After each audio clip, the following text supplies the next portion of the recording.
상남도시개발공사 본부장과 삼천대유 자산관리 대주 김만배 씨는 민간업자 사이에 유착 관계가 있었는지, 또 비정상적인 수익 배분 구조가 어떻게 만들어졌는가였습니다.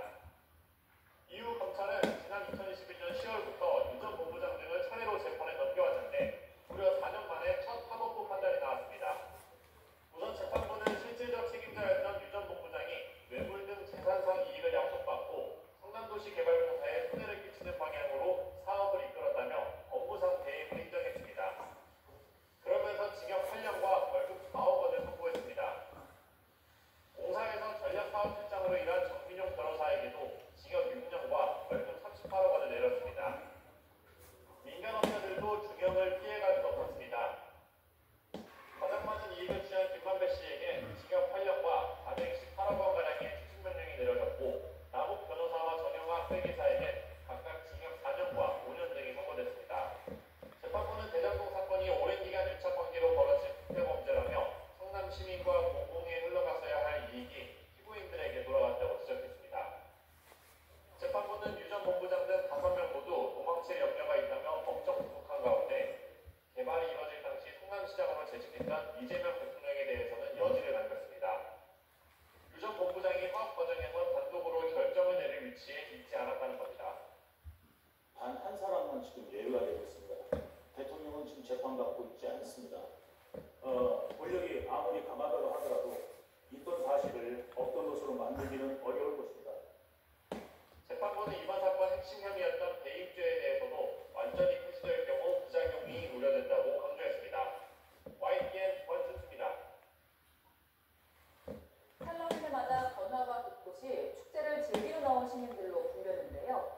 서울 홍대 주변에만 11만 명이 넘는 사람이 몰렸고, 12구 참사 아픔이 남은 이태원에도 인파가 밀집해 한때 지하철이 무정차 통과했습니다.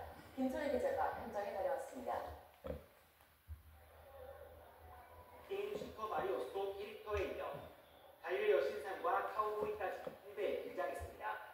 헬로윈 데이를 맞아 거리를 가득 채운 사람들.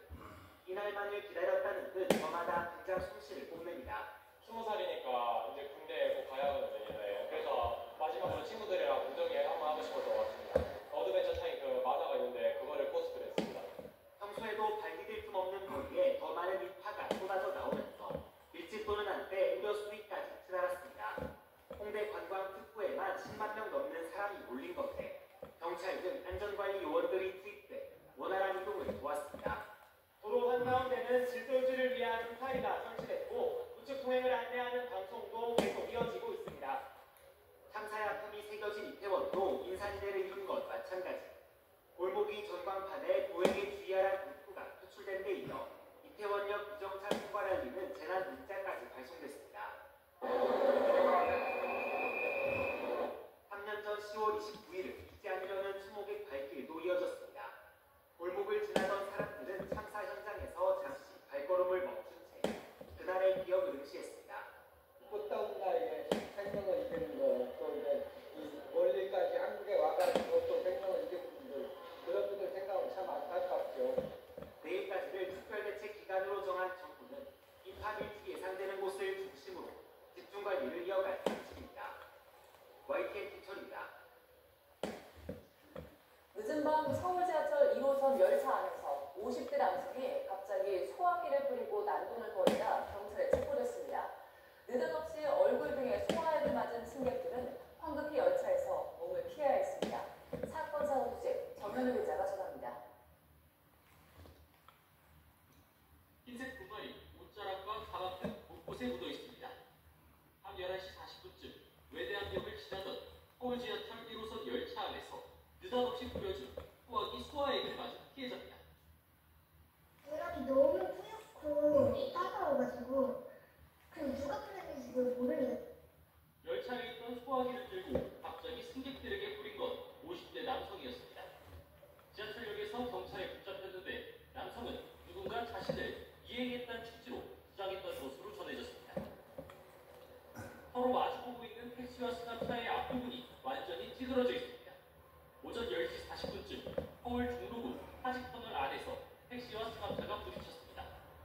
택시기사는 병원에서 치료 중인데 경찰은 마주오던 두 차량이 충돌한 필요한 것으로 보고 있습니다. 겉은 평범한 우롱차 포장지지만 까보니 흰색 별점들이 담긴 봉지가 나옵니다. 지난 24일 제주시 에어를 해안가에서 봉투에 포장된 케타민 1kg이 발견됐습니다. 3만 명이 동시에 투약할 수 있는 양으로 앞서 지난 15일 포항 해안가에서 발견된 것과 비슷한 모습입니다. 해경은 마약이 해류를 따라 포류했을 가능성 등을 염두에 두고 유통 경로 등에 대한 수사를 이어가고 있습니다. YTN 정입니다. 경제방송에서 부동산 전문가 행세를 하며 개발이 불가능한 땅을 비싸게 팔아 22억 원을 가로챈 일당이 경찰에 적발됐습니다. 이 과정에서 방송 외주 제작업체는 시청자 개인정보 1,300여 건을 기획부동산에 넘겨준 걸로 조사됐습니다. 이현정 기자의 보도입니다. 양봉그룹은 남성이 화면에 지도를 비워두고 한참 설명을 밀어놓습니다. 실용지에 호재가 있다며 땅 투자를 권유하기도 합니다. 그런데 이 남성, 알고 보니 관련 합의나 주식이었는 기획부동산 업체 직원이었습니다. 전문가에서 경제방송 6곳에 출연해왔는데 각본에 따라 개발이 불가능한 도전 산지를 개발 호재가 있는 것처럼 보였습니다. 이 과정에서 방송 외주 제작업체는 상담을 신청한 시청자 개인정보 1,300여 건을 불법 수집해 기획부동산 업체에 넘긴 것으로